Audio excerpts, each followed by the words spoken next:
Once again, I welcome to all my YouTube followers from the bottom of my heart. My dear classes, today I will discuss about poem number 3, A Tiger in the Zoo, written by Leslie Norris. So you are advised that don't skip it because it will be more beneficial for your first term examination. Either you are CBSE or NCERT students. So without wasting my time, I'll start my first questions which you can see on the screen. But classes, इससे पहले आज मैं इस कविता के माध्यम से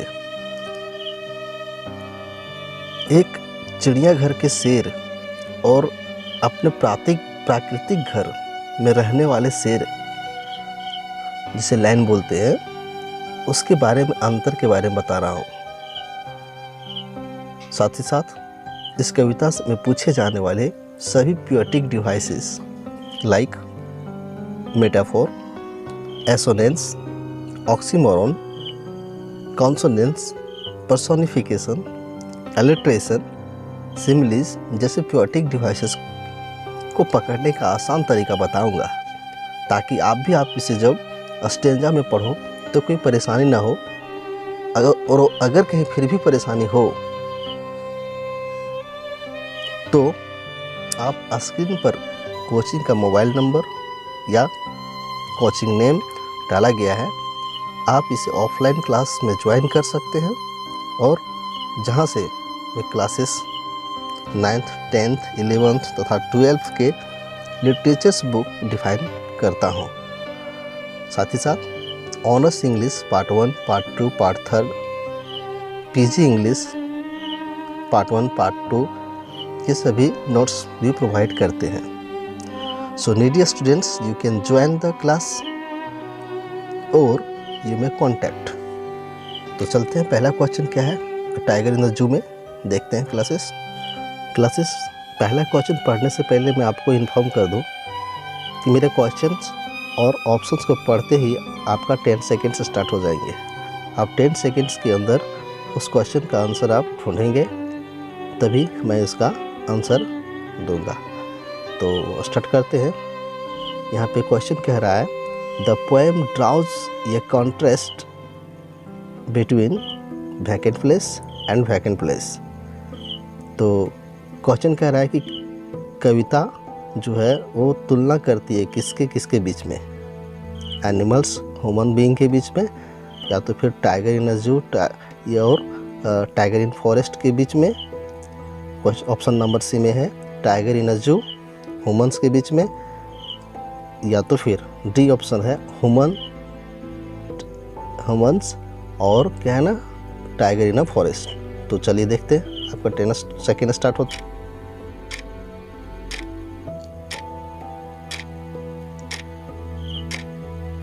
तो classes यहाँ पे इसका राइट आंसर होने जा रहा है आपका ऑप्शन नंबर बी। तो क्लासेस नेक्स्ट क्वेश्चन है what has been personified in the poem. Option है टाइगर, फॉरेस्ट, जू और डी में ऑल ऑफ द अबव। तो आपका सेकेंड से स्टार्ट होते हैं, आप ध्यान देंगे। इससे पहले क्वेश्चन को समझ जाएंगे कि इस कविता में कह रहा है किसे पर्सोनिफाई किया गया है। इसमें पर्सोनिफाई का मतलब होता है क्लासेस कि यहाँ पे टाइगर का जो प्रयोग किया गया है, फॉरेस्ट का प्रयोग किया गया है, जू का प्रयोग किया गया है, ऑल ऑफ द अबव का प्रयोग किया गया है। इसमें से कौन सा ऐसा चीज़ ऑप्शन होगा जिसमें ह्यूमंस को लेकर के उसका प्रोनाउन, ह्यूमंस के गुणों की प्रोनाउन को यहाँ पे दिया गया है। जैसे कि टाइगर हो गया, यहाँ पे जो है वही के साथ उसको पर्सोनिफाई किया गया है, जबकि टाइगर होने के नाते यहाँ पे आपका ईट लगता है, लेकिन उसको ही स्टॉल्क्स इन विविध स्ट्राइप्स जो लाइन है उसमें ही का प्रयोग किया गया है। तो डेफिनेटली यहाँ पे तो अगला देखते हैं। इसलिए ये क्या है ना, टाइगर एक पर्सोनिफिकेशन है। तो देखते हैं। तो क्लासेस नेक्स्ट क्वेश्चन है name the poetic device used in the line in his quiet rage. तो क्लासेस यहाँ पे देखना इन हिज क्वाइट रेज में कौन सा आपका पोएटिक डिवाइसेस का प्रयोग किया गया है, मेटाफोर, एसोनेंस, ऑक्सीमोरन या तो फिर कंसोनेंस। तो क्वेश्चन मेटाफोर में क्या होता है ना, कि जिसमें चीज़ों का एक्सप्लेनेशन होता है।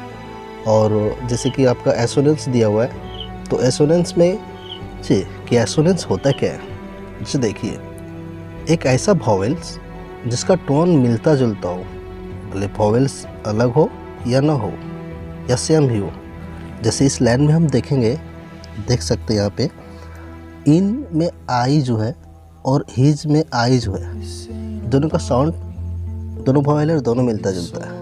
नेक्स्ट लाइन देखेंगे, इन हिज के बाद जो है क्वाइट रेज, इसमें क्वाइट में यू देखेंगे और रेज में ए देखेंगे। यू और ए आपस में है ना मिलता जुलता वर्ड्स लेटर्स है।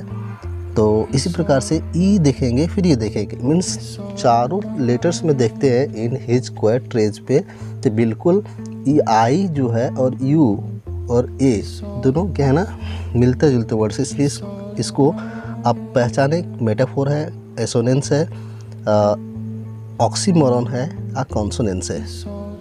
तो क्लासेस इसका जो राइट आंसर होने जा रहा है वो आपका होगा एसोनेंस, बिल्कुल बी नंबर राइट होगा। तो क्लासेस नेक्स्ट क्वेश्चन है, name the poetic device used in the line he stocks in his विविध स्ट्राइप्स। ध्यान देंगे यहाँ पे आपके 10 सेकेंड्स तो हो गए होंगे। तो नेक्स्ट देखते हैं, इसका राइट ऑप्शन जो होने वाला है आपका वो ऑप्शन नंबर आपका होगा डी, कॉन्सोनेंस है। अब कैसे मैं आपको समझा रहा हूँ, ध्यान देंगे। ही स्टॉक्स इन हिज विविध स्ट्रैप्स, पहले समझिए कि कॉन्सोनेंस कहते हैं किसको है। जब कोई कॉन्सोनेंट वर्ड का बहुत बार, इट्स मीन प्रोमिनेंट टाइम्स जिसको बोलते हैं, विशिष्ट रूप से उसका प्रयोग होता है, उसको हम लोग क्या कहते हैं, कॉन्सोनेंस कहते हैं, कॉन्सोनेंस।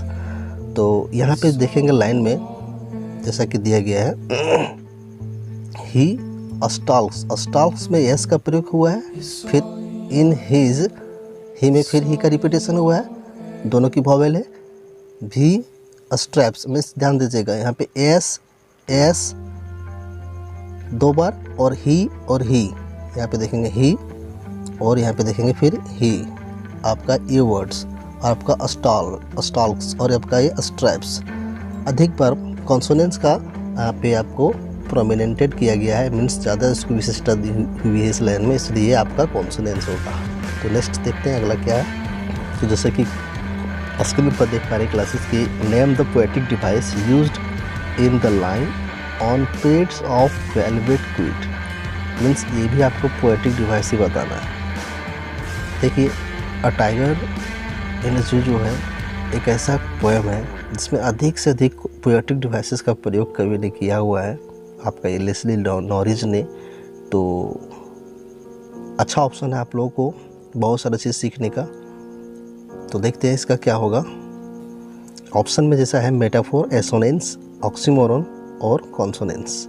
चलिए, तो 10 सेकेंड्स आपके स्टार्ट होते हैं, फिर मैं आपको समझाता हूँ। तो क्लासेस ऑप्शन के अनुसार से आपका देखेंगे, राइट ऑप्शन जो होगा इसमें, according to me it will be metaphor. अब ये कैसे मेटाफोर है मैं आपको बताता हूँ। मेटाफोर कहते हैं किसको। इसमें होता क्या है ना कि इसमें चीज़ों का एक्सप्लेनेशन ज़्यादा होता है। जैसे कि आप देख पा रहे हैं ऑन पेड्स में पंजे होते हैं, जो कि टाइगर के पंजे हैं, वो उसके बारे में कैसे हैं, बिल्कुल वेलवेटी क्वाइट से उस प्रकार से उसके पंजे हैं। जब वो इन द जू में होते हैं तो उसके पंजे जो होते हैं बिल्कुल वेलवेटी क्वाइट जैसा प्रतीत होते हैं। तो वहाँ पे उसके पंजे के बारे में विशेषता बताया गया, उसका एक्सप्लेनेशन किया गया इस लाइन में। इसलिए ये लाइन आपका on pads of velvet quite, ये जो है मेटाफोर का प्रयोग इसमें किया गया। तो नेक्स्ट देखते हैं क्लासेस कौन सा क्वेश्चंस दिया गया है। चलिए देखते हैं अगला क्वेश्चन। तो नेक्स्ट क्वेश्चन है, name the poetic device used in the line baring his white fangs his claws. तो क्लासेस यहाँ देख पा रहे हैं आप ऑप्शन मेटाफोर, एसोनेंस, ऑक्सीमोरॉन और कॉन्सोनेंस, इसमें से कौन सा होगा। चलिए आप देखेंगे इसे। आपका सेकेंड स्टार्ट होती है, तो उसके बाद मैं आपको एक्सप्लेन करूँगा। आप चाहे तो अपना उत्तर मुझे कमेंट बॉक्स में भी दे सकते हैं, या कोई भी प्रकार का प्रश्न हो तो आप उसे अपना बेहिचक आप कमेंट सेक्शन में कमेंट कर मुझे पूछें। चलिए, तो आप इसका सेकंड ख़त्म होता है। आप इसका ऑप्शन होगा डी नंबर, इंस मीन कॉन्सोनेंट्स। क्योंकि क्लासेस यहाँ पे ध्यान देंगे, baring his white fangs his claws, जितने भी वर्ड्स का प्रयोग किया गया है किसी में भी वॉवेल वर्ड का यूज नहीं किया गया है। इसमें जितने सारे वर्ड्स हैं सभी वर्ड्स को जो है वो अधिकतर बार कॉन्सोनेंट वर्ड का ही प्रयोग किया गया है, स्टार्टिंग वर्ड। इस कारण से इसे कॉन्सोनेंट्स कहते हैं। चलिए आगे देखते हैं क्या है। तो क्लासेस यहाँ पे 7 नंबर क्वेश्चन है, why should he be lurking in a shadow. Means बिल्कुल आसान क्वेश्चन है। चलिए, आउट ऑफ फियर, अपने डर के कारण से, या तो फिर आउट ऑफ एंगर, गुस्से के कारण से, या तो फिर टू कैच द डीर, हिरन को पकड़ने के लिए, या तो फिर बोथ 1 and 2। तो क्यों वो छाये में जो है ना छिप करके बैठा हुआ है। तो चलिए आपका सेकेंड स्टार्ट होते हैं। अब ऑप्शन करें।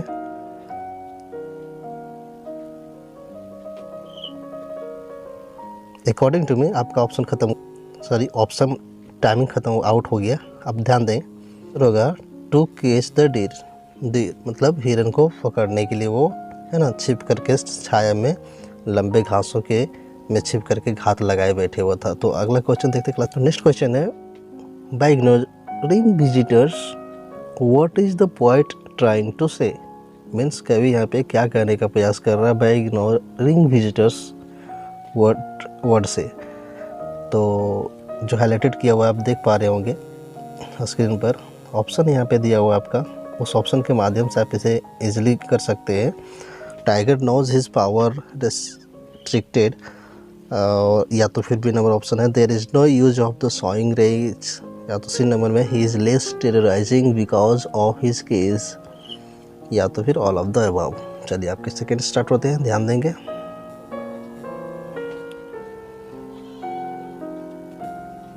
चलिए, तो टाइम आउट। यहाँ पे इसका राइट ऑप्शन हो जाएगा ऑल ऑफ द अबव होगा। कारण जब टाइगर को केज्ड किया जाता है तो उसके सारी पावर जो होता है रेस्ट्रिक्ट हो जाती है आप उसके केज में, या तो और ये भी ऑप्शन होगा। और दूसरा जो है ना आपका, there is no use of the showing rage, गुस्सा भी नहीं दिखा सकता है। और he is less terrorising because of his cage, जो टेरराइजिंग जो होता है कम लोगों को डरा रहा होता है, क्योंकि वो जान रहा है ना कि मैं केज में हूँ, कुछ नहीं कर पाऊँगा। तो ये सारे तीनों ऑप्शंस राइट होंगे। नेक्स्ट क्वेश्चन देखते हैं कि व्हाट डिस्क्राइब्स, जैसे कि ऑप्शन में दिया हुआ है, locked in concrete cell, snarling around houses. C number option है shadow long grass. D number option है बैरिंग हिज वाइट फैंग्स। तो जैसे क्वेश्चन का हिंदी मीनिंग कह रहा है कि टाइगर इन अ सेल क्या व्याख्या करती है। मीन्स कौन सा लाइन जो है ना आपका चारों ऑप्शन में जो ये बता रहा है, बोध करा रहा है कि टाइगर कहाँ पे है, सेल में है। मीन्स वो पूरी तरह से कंक्रीट का बना हुआ सेल में है, या तो फिर राउंड द हाउसेस नॉर्लिंग कर रहा है, तो शैडो लॉन्ग ग्रासेस में है, या वेयरिंग हिज वाइट फैंग्स। तो इसका राइट ऑप्शन होगा आपके सेकंड स्टार्ट हो रहे। चलिए टाइम आउट। नेक्स्ट होगा इसका राइट ऑप्शन।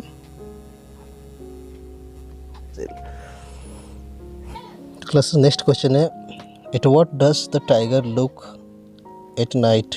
मीन्स रात में टाइगर क्या देखता है। तो जैसे कि ऑप्शन है patrolling cars, his house, stairs, all of the above. चलिए आपका सेकंड स्टार्ट होते हैं।